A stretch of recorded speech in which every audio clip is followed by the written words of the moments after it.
Résumé de L'art d'être grand-père de Victor Hugo.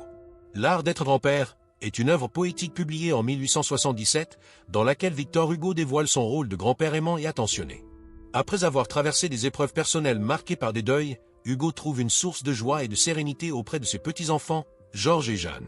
Ce recueil est un hymne à l'amour familial, à l'innocence de l'enfance et à la transmission entre générations. Thèmes principaux. 1. L'amour familial.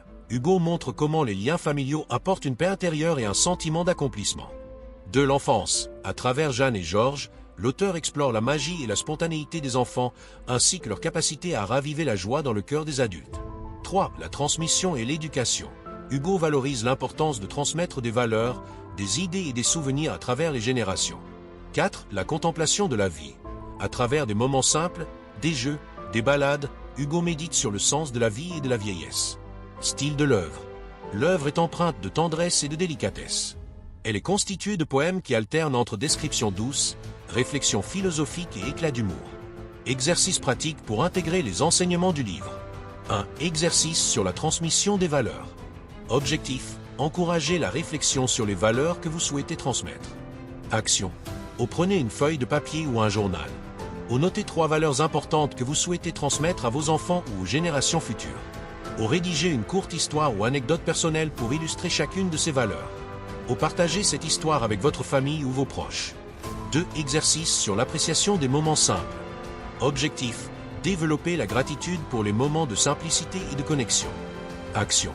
Chaque soir, écrivez 3 moments simples de votre journée qui vous ont apporté de la joie. Par exemple, un sourire d'un enfant, un repas partagé, une promenade en nature. Réfléchissez à ce que ces moments vous apprennent sur la vie. 3. Exercice sur l'héritage intergénérationnel. Objectif. Créer une connexion entre les générations. Action. Organisez une conversation avec un aîné de votre famille, ou si vous êtes grand-parent, avec vos petits-enfants. Posez des questions sur leur enfance, leurs rêves ou leurs expériences. Notez leurs réponses et réfléchissez à la manière dont leurs histoires influencent votre propre vision de la vie. 4. Exercices créatifs inspirés de Victor Hugo. Objectif. Utilisez la poésie pour exprimer vos sentiments familiaux. Action. Rédigez un court poème dédié à un membre de votre famille ou à une génération future. Essayez d'inclure des souvenirs spécifiques ou des leçons importantes. Lisez ce poème à voix haute ou partagez-le lors d'une occasion spéciale. 5. Exercices sur l'enfance et la spontanéité. Objectif. Retrouver un regard d'enfant sur la vie. Action. Passez une journée à explorer une activité qui vous rappelle votre propre enfance. Dessiner, jouer dans un parc, ou construire quelque chose de vos mains. Notez vos sensations et ce que cela éveille en vous. Idée pour une vidéo sur l'art de réussir. Titre. Les leçons intemporelles de Victor Hugo, l'art de transmettre et de grandir avec ses petits-enfants. Voici une anecdote personnelle tirée de L'art d'être grand-père. Victor Hugo raconte une scène où il accompagne ses petits-enfants, Jeanne et Georges, lors d'une promenade en plein air. Pendant qu'ils courent et jouent dans les champs, Hugo s'arrête pour les observer. Il se sent transporté par leur innocence et leur vitalité, décrivant ces instants comme un véritable remède à ses blessures de vie. Il évoque le bonheur simple de les entendre rire, les voir ramasser des fleurs et poser des questions naïves sur le monde qui les entoure. Hugo, dans ce rôle de grand-père, confie qu'il redécouvre, à travers leurs yeux, la beauté du monde et l'émerveillement de l'enfance. Il écrit « Ils me font redevenir enfant, et c'est là le plus beau des privilèges que leur présence m'offre. » Résumé des thèmes principaux de L'art d'être grand-père, en 2 minutes. 1. L'amour familial. Victor Hugo célèbre l'amour inconditionnel qu'il porte à ses petits-enfants, Jeanne et Georges. À travers eux, il trouve un refuge face aux épreuves de sa vie. Cet amour devient une source de joie, d'inspiration et de renouveau, prouvant que les liens familiaux sont essentiels à l'épanouissement. 2. L'innocence de l'enfance. Hugo s'émerveille de la pureté et de la spontanéité des enfants. Il symbolise pour lui l'espoir, la simplicité et l'émerveillement face à la vie. L'enfance est décrite comme un moment magique, un rappel pour les adultes de la beauté des choses simples. 3. La transmission et l'éducation. Le poète se pose en guide bienveillant, transmettant des valeurs morales, des souvenirs et des leçons de vie à ses petits-enfants. Pour lui, être grand-père, c'est accompagner et enseigner avec douceur, en montrant l'exemple plutôt qu'en imposant. 4. La contemplation de la vie. À travers des moments quotidiens, comme des balades dans la nature ou des jeux avec les enfants, Hugo médite sur le passage du temps, la vieillesse et la sagesse. Ces instants lui permettent de savourer la vie avec un regard neuf et apaisé. En résumé, l'art d'être grand-père est une ode à l'amour, à la famille et à l'importance de préserver l'émerveillement face à la vie. Il invite à prendre le temps de profiter des moments simples, tout en laissant un héritage positif aux générations futures.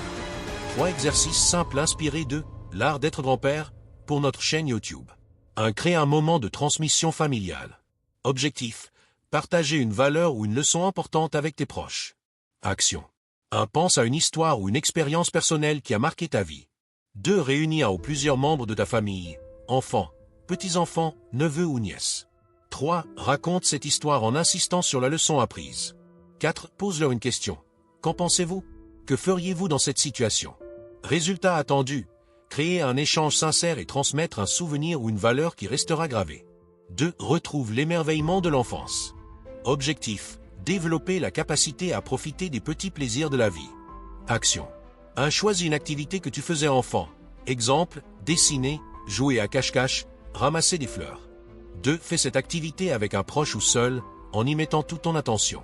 3. À la fin, note ce que cette expérience t'a apporté. Comment ai-je ressenti ce moment? Qu'ai-je redécouvert? Résultat attendu: une reconnexion avec la joie simple et spontanée.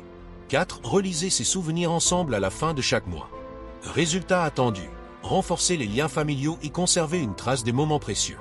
Ces exercices simples s'intègrent facilement dans la vie quotidienne et reflètent les leçons de Victor Hugo. Aimer, transmettre et profiter des petits instants.